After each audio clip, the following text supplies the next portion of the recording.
Hello, everyone. I'm Anita Vogel, along with Jason Chaffetz, Tommy Lahren, and Raymond Arroyo. And welcome to the Big Weekend Show.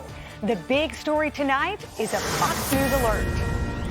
Former President Trump is about to take the stage at what is expected to be a fiery rally in Michigan as early voting gets underway in the state, 10 days before the primary there.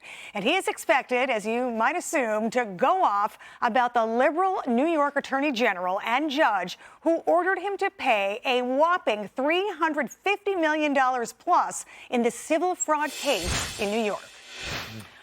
So, quite a hefty amount.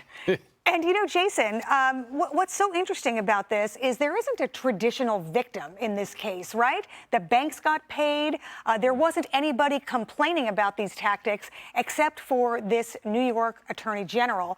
Do you think there are other developers and financiers out there in New York who are quaking in their boots at this? Oh, this is not good business for New York or New York City. To your point, there is no victim in this case. There's nobody that got harmed by this. Deutsche Bank, who's the main lender, said, we don't have a problem with Donald Trump. This city, New York City, will be much worse off without Donald Trump. He did so much philanthropically. He did so much to develop the city, put a brand to this city, and they're scaring him off. They're going to scare others off. It is so fundamentally wrong. This should be overturned on appeal. It's a ridiculous sum. $350+ million for what? Yeah. It's absurd. Yeah, and of course, the Trump team says they absolutely will appeal. So we'll see what happens there. In the meantime, Tommy, the mainstream media is just absolutely salivating over this verdict, or this ruling, rather. Let's take a look at what some of them are saying here. Here's from the New Yorker on Friday. Judge Engoron lowers the boom on Donald Trump. From the Washington Post op-ed Friday, hefty fines, penalties will rock Trump family's business and fortune.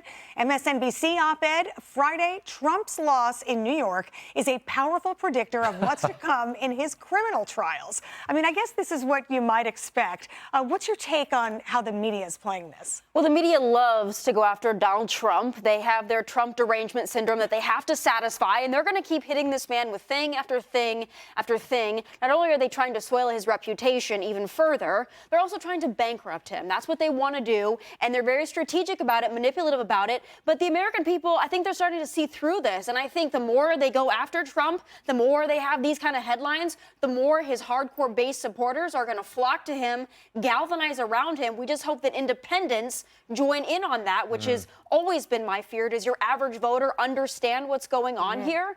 But again, I think also compare and contrast this to just a couple weeks ago or last week when you have President Biden, special counsel says, oh, maybe too well-meaning of an elderly man to be held liable for anything that he may have done. Compare and contrast that to Donald Trump that's hit every single day. And what is he doing? He's still out campaigning because he's got more energy in his pinky finger than Joe Biden has in his entire body on a good day. That's a fighter. Yeah, and you know, this really does lend to why people say there seems to be there's an appearance of two systems of justice here, Raymond. I mean, any legal scholar you talk to will tell you this is a gross defilement of the law, what we saw here, because it has a political end. Look, the Associated Press did a deep dive into 70 years of case law in New York State. They could not find one case where the statute was used this way. Remember, we're talking about evaluation of assets. Nobody was harmed here. Nobody lost money on the deal. It's how much do I think my suit is worth today? I'm going to take a loan out against it. You can agree to that or not, but it really doesn't matter at the end of the day. We'll come to what we decide this suit is worth.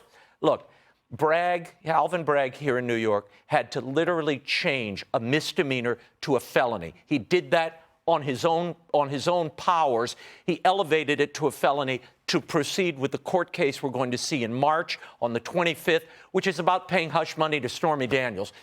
It starts to appear like the law is being used against a particular candidate because the politicians in that locality hate that candidate, in this case, Donald Trump. But let me tell you what they've done, and we're going to see it in a moment.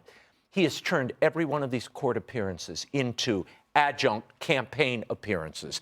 This is supercharging, turbocharging his campaign. And unwittingly, that's what this cascade of absurd charges and ridiculous trials are going to do.